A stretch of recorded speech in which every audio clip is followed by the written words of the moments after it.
Thanks. I'm going to use my one and only joke today, which is one of the reasons that when I got the call from Brian, when I saw they're going to be outside in the rain, I said, I don't believe in involuntary baptism. So we decided to bring you in here so that you wouldn't have to worry about that.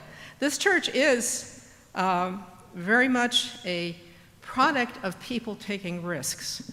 And all of you are taking risks by saying, hell no, I'm not going to put up with the kind of hatred that's going on. This church was founded in 1696 by eight families that got permission, as Puritans had to do in that day. They got permission from their home church in Norwalk on the Green, and to come up here in the wilderness and establish a new base for Christ and for the church. It was actually and literally this group of people, and some of them are still, their descendants are still sitting in these pews. They are literally the foundation for the city of Danbury. The city of Danbury formed around these eight families and grew. And the first meeting house was also the governmental meeting house. It was a fascinating time. You know, they survived the wilderness by relying on each other, which is exactly what we're doing right now here. It had this particular, the Puritans have a bad rap for different things, and they deserved a lot of it. But the things that they did that advanced humanity are worth mentioning. I had talked this morning. This was the first denomination to ordain a black man into a ministerial role in 1780. He went on to become pastor of all places. You'd send a man of color. He went on to Vermont, and he served a pastorship there for 40 years. That was the first. The second first, it was that we were the first denomination to ordain a woman in 1851. Her name was Antoinette Brown. Now, this church in this town took its own risks for that time. It was the first church in Danbury to have a Sunday school expressly for black children in 1823. You know, we began running the homeless shelter with Dorothy Day. We ran the homeless overflow shelter in our gymnasium here 15 years ago, and it went until the pandemic made us stop. But that's always been a key thing that we are proud of. And our church was has been there for years now, for thousands of non-English speaking immigrants who used to come here to take English as a second language. You see little remnants and little indications here. These are foods we're pulling together for Renewal House, which is a home for older homeless people who have no place to go. We bring in food for that.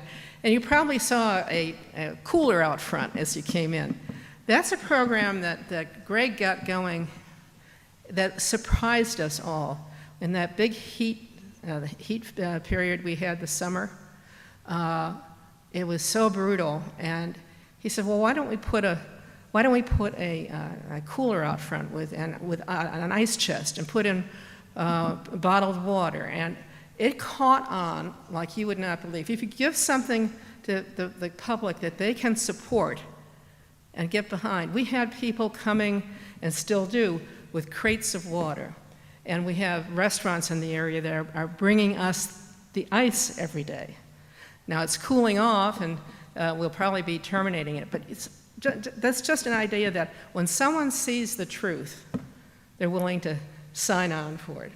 So really about this church, we are very serious about the 5 doors we put out front this summer that said, God's doors are open to all. This has been an open and affirming church almost from the beginning of that program, dating back to about 1998. We're proud of that because we really mean, when you walk in, we want you to come as you are. You're beloved just the way you are.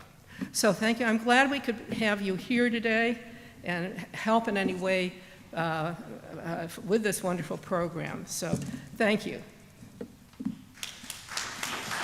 I wanted to add one thing that brings home, I think, what it's like to take risks and have them reward. Some time ago, about 5-6 years ago, we had a young man, 16, who started coming to church with some of our church school kids. And after doing that about 3 or 4 months, he came to me and he said, I want to come out. I want to come out. He said, I want to be who I am. And he says, I love the congregation enough that I'd like to come out to them. So it was an interesting experience because I didn't really know how the congregation would take this. A lot of very positive people, a lot of green lights, but a lot of red lights too. But I felt we needed to take that risk. And the only thing I said to Dee was, have you told your parents yet? He said, no. I said, well, you've got to, before you do this to the congregation, you need to tell your parents. And I realized the risk because he was a Latino. His mother would have killed him. But I said, you need to tell them. He says, okay. So he arranged that Sunday morning to come to church. He says, can I wear what I want to wear? I said, absolutely. If you're coming out, you can wear what you want to wear. And so he came in that morning with a rather conservative skirt and blouse. I had said to him, no feather boas. Let's not push our luck. He came in, and I said, did you tell your father? And he said, yes. He came up on the pulpit with my congregation sitting here, and he said, I just want to let you know that I wanted to come to you because I think you love people. He said, I went and finally told my dad. And when I told my dad, my voice was shaking, and my dad started to cry. And he looked at the congregation, and he said, and then my dad said, I love you. And there wasn't a dry eye in this place because the love was flowing both ways at that point. That's the kind of things, the kind of risks you're taking and the rewards that you will have as more and more people start to understand we are all one. We are all one another's brothers and sisters. With that, I've got to go write a sermon, so thank you.